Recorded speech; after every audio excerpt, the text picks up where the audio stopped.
बेटे के जन्म के 1 महीने बाद वह एक बैग घसीटते हुए कब्रिस्तान गया और एक महिला की लाश निकालकर उसकी अंगुली तोड़कर एक अंगूठी निकाल ली। सोचा था कि यह वह अपनी पत्नी को नई शादी का तोहफा देगा। मुझे पहले से ही अंदाजा था कि वह पहले ही धोखा दे चुका है और एक हाई स्कूल छात्रा के साथ उलझा हुआ है जो इससे अपनी प्रकृति बदल गया है और अक्सर अनजान महिलाओं से मिलना जुलना करने लगा है। व्यक्ति उसे नहीं पता था कि यह व्यक्ति हाई स्कूल के छात्र की मां नटाली है। अकेला पुरुष और अकेली महिला, माहौल धीरे धीरे और रोमांटिक होता जा रहा था। लेकिन निर्णायक क्षण पर जॉ ने फिर भी सचेत हो गया। उसने नटाली के निमंत्रण को अस्वीकार कर दिया और तुरंत घर लौटा और अपनी पत्नी जियाओ के साथ एक उत्तम शाम बिताई। लेकिन इसके बावजूद जियाओ ने धोखे के संकेतों को महसूस कर लिया। पिछले 30 वर्षों में जब भी वह किसी बेकार आदमी से मिलती वह तुरंत चाकू उठा लेती थी और फिर बिना पलक झपकाए हत्या को छिपाने के लिए पारिवारिक शक्ति का उपयोग करती थी। मनोदशा। लेकिन अब वह पहले से ही जो के प्रति मोहित है। उसे लगता है कि यह सब नताली की गलती है और साथ ही वह एक अद्भुत योजना सोच रही है जो चुपके से सभी को खत्म कर सके। और इस योजना का सफल होना पूरी तरह से पड़ोसी की विशेष आदत के कारण है। यह एक बिल्कुल चीनी मुक्त अमीर इलाका है जहाँ सभी निवासी दीर्घायु के लिए शर्करा का सेवन करने से इनकार करते हैं और इसी दौरान छोटे आई को पास में एक मिठाई भरी केक की दुकान खोलनी है। इसे टुकड़े टुकड़े करने के स्थान के रूप में इस्तेमाल किया गया। लोगों को धोखा देने के साथ साथ कोई ग्राहक भी परेशान नहीं करेगा। विडंबना यह है कि नतालिया ही इस केक शॉप की मालकिन है।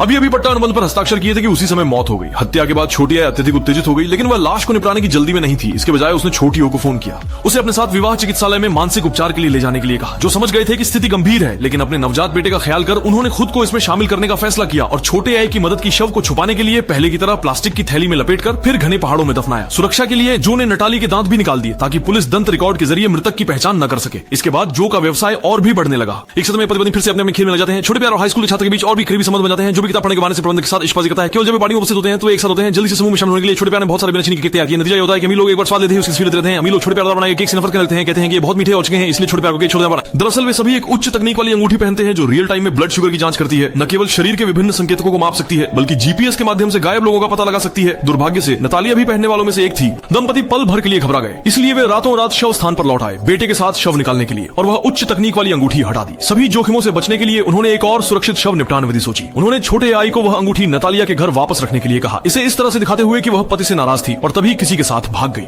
जहां तक नताली की लाश की बात है, जो ने पहले से ही एक अच्छी जगह तय कर ली थी। ये एक जगह है जहां जल्दी ही नींव डाली जाने वाली थी। बस लाश को लकड़ी के तख्ते के नीचे छिपाना होगा जिससे सभी रहस्य पूरी तरह से छुप जाएंगे। इस पल में जो ने बुद्धिमानी और विभत्सता दोनों दिखाई। जो का प्यार बहुत डर गया। उसे हमेशा लगता है कि एक दिन जो उसके साथ भी ऐसा ही करेगा जिससे उसकी मृत्यु भी रहस्यमयी हो जाएगी। लेकिन फिर भी पति पत्नी दोनों ने विवाह को बनाए रखने का निर्णय लिया। शैली यही सोचते हैं कि वह एक साझा शव विकसित करने से ही पति पत्नी के संबंधों को बेहतर ढंग से समायोजित किया जा सकता है। दोनों बहुत ही आज्ञाकारी थे और लगातार एक भूमिगत गुफा का निर्माण कर रहे थे भविष्य में हत्या के लिए उपयोग करने के लिए। परिणाम स्वरूप पति पत्नी दोनों एक दूसरे पर भरोसा नहीं करते और अलग अलग चाबी को पिंजरे में छिपा लेते हैं। ये सब करने के बाद जो फिर से सज्जन व्यक्ति का रूप धारण करता है और हाल ही में मरम्मत की गई पुरानी किताब को प्रशासक शैली को देता है। उत्कृष्ट मरम्मत तकनीक से शैली चकित रहते हैं और तुरंत उन्हें बुक स्टोर में काम करने के लिए आमंत्रित करते हैं। जो फिर से अपनी इच्छा पूरी करता है क्योंकि जो भी महिला उसे पसंद आती है वह पूरी तरह से उसके नियंत्रण में होती है। लेकिन छोटी ए इसके विपरीत थी। वह और अधिक चिंतित हो गई। नताली की हत्या के पाप को चुकाने के लिए छोटी ए ने एक मिठाई बनाई जो वह अपने पति मैथ्यू को देना चाहती थी। लेकिन दरवाजा खोलने वाला तो वो हाई स्कूल का छात्र था जिसके साथ उसका रिश्ता था। छोटी ए को तब समझ आया कि उसने न केवल घर की मालकिन की हत्या की बल्कि मालकिन के बेटे को भी भेड़ियों के साथ नृत्य करने के लिए बहकाया। ये तो बहुत बड़ा अपराध है। नताली के गुम होने के 48 घंटे बाद उसके पति मैथ्यू ने पुलिस को रिपोर्ट करने का फैसला किया। ये अमीरों का इलाका हमेशा से सुरक्षा के लिए मशहूर रहा है। अचानक हुई इस गुमशुदगी की घटना ने स्वाभाविक रूप से सबको परेशान कर दिया। लोगों की स्थिति को स्थिर करने के लिए पुलिस ने सख्त आदेश जारी किए और 3 दिनों के भीतर मामले को सुलझाने की कसम खाई। इन सभी कार्रवाइयों ने छोटी सी आई के लिए अधिक चिंता उत्पन्न कर दी, जबकि चाओ का रवैया पूरी तरह से विपरीत था। जब तक कि 2 संघीय एजेंट उसके पास नहीं पहुंचे, वे उनसे मिलने गए। उन्हें 2 निगरानी छवियां मिली जिन पर दिखाया गया कि नटाली के गायब होने से पहले वह जो के साथ अकेले मिली थी और नटाली के हाथ में परिवार नियोजन का सामान था। ये चित्र महत्वपूर्ण सबूत बन गए। जो जानता था कि वह अब चाहे जितना भी बचाव करे उसका कोई फायदा नहीं है, इसलिए उसने दुख जताना शुरू कर दिया। कहा कि वह अभी अभी पिता बना है, उस पर बहुत दबाव है, बच्चा भी प्रसवोत्तर चिंता से ग्रस्त है और नटाली के साथ रहने पर जो उत्तेजना मिली वह जायज थी।